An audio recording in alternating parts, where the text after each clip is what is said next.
David Jackson Jr. And first of all, give honor to God and thank you for everyone that's been there today. Outstanding performances, absolutely outstanding.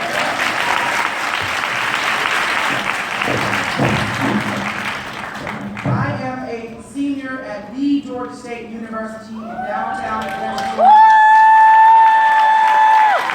And I am a graduate from the best high school in this land, Northside High School.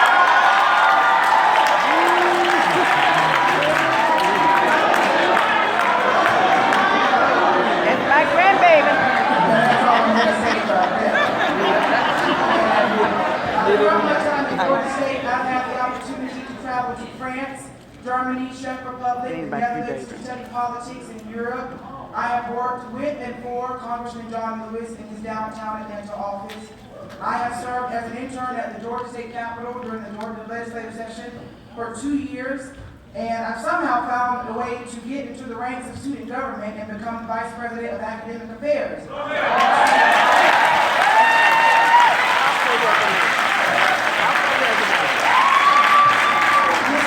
I will travel to Costa Rica to study social issues there with my school, and then I will graduate and go to law school to study international human rights.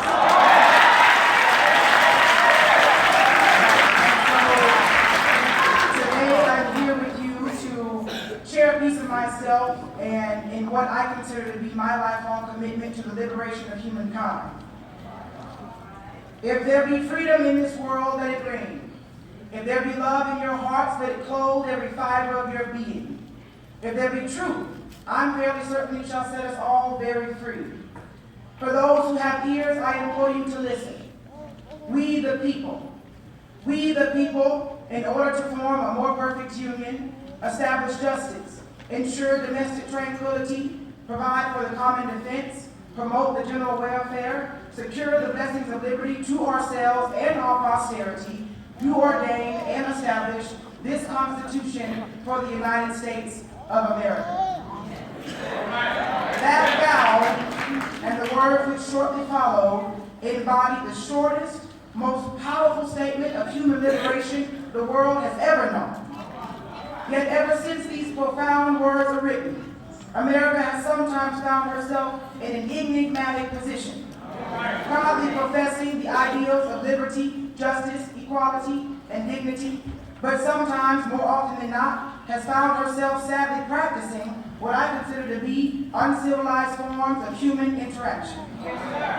I am fairly certain I am not alone in turning on the TV, opening up my cell phone, reading the newspaper, or listening to the radio, and being constantly reminded of how easily we human beings succumb to the wiles of fear and ignorance.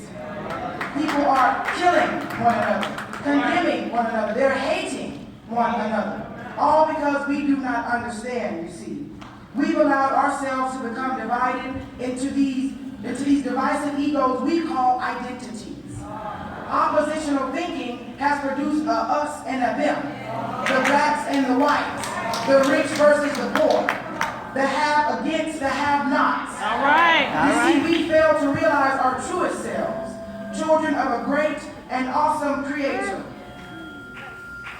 We perform in this world, as if we are children of a lesser God, which says nothing of the omnipotence and omnibenevolence of the God we claim to seek. But I tell you this, God's love is unconditional. And it is bestowed upon the deaf, the blind, the lame, the gay, the bigot, the banker, the barber, the baby, the black, the white. Speak, D, speak!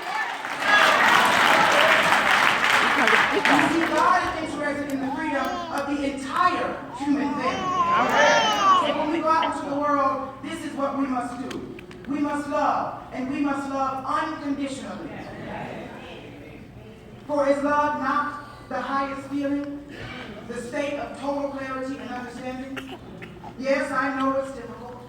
I know our social position may not always afford us the luxury of carrying around a serene mental disposition.